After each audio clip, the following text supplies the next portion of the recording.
نبی پاک صاحب الالاق سید عالم صلی اللہ علیہ وسلم نے فرمایا کہ ایک شخص رات کو ارادہ کر کے سویا تھا کہ سویرے تہجد پڑھوں گا۔ ایک تو وہ ہے جس کا ارادہ ہی کوئی نہیں، فجر پڑھنے کا بھی ارادہ ہی نہیں، سرے سے پروگرام ہی نہیں۔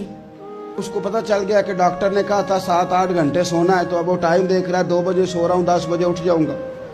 اس کی بیچ میں نیند ہے، صحت ہے، ڈاکٹر کی تنبیہ ہے، پر فجر تو شامل ہی نہیں۔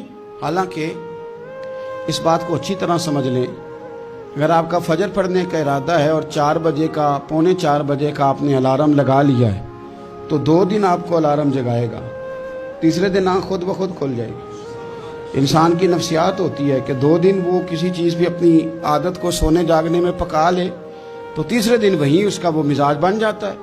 تو اگر نیت ہی نہیں، ارادہ ہی نہیں، پروگرام ہی نہیں، تو کیسے آنکھ کھلے گی؟ بلکہ پھر تو یہ ہوتا ہے کئی دفعہ آنکھ کھل بھی جاتی ہے، بندے اٹھ بھی جاتے ہیں پر اٹھتے ہی نہیں، نماز کا وضو ہی نہیں کرتے، آگے بڑھتے ہی نہیں، ہمت ہی نہیں کرتے۔ لیکن حضور کیا فرما رہے ہیں؟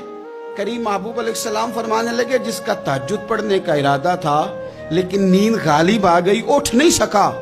حضور فرماتے ہیں نیند تو اب اس نے پوری کر ہی لی ہے نا، پر ارادہ تھا تہجد پڑھنے کا۔ تو محبوب فرماتے ہیں نیند رب کی طرف سے صدقہ ہو گئی اور تہجد کا بھی اللہ نے ثواب عطا فرما دیا۔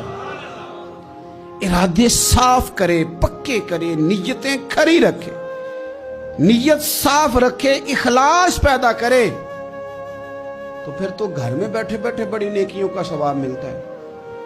پھر تو اپنے گھر کے اندر موجود رہنے پر بھی اسے بڑے بڑے لمبے سفروں کا ثواب ملتا ہے۔ حضرت انس بن مالک رضی اللہ تعالیٰ عنہ فرماتے ہیں ہم تبوک سے واپس آ رہے تھے تو نبی پاک علیہ السلام نے فرمایا ہمارے کچھ بھائی ہیں بھائی جو بیٹھے مدینے میں ہیں، پر ہم نے جو گھاٹی بھی طے کی، جو سفر بھی طے کیا، وہ ہمارے ساتھ ہی تھے۔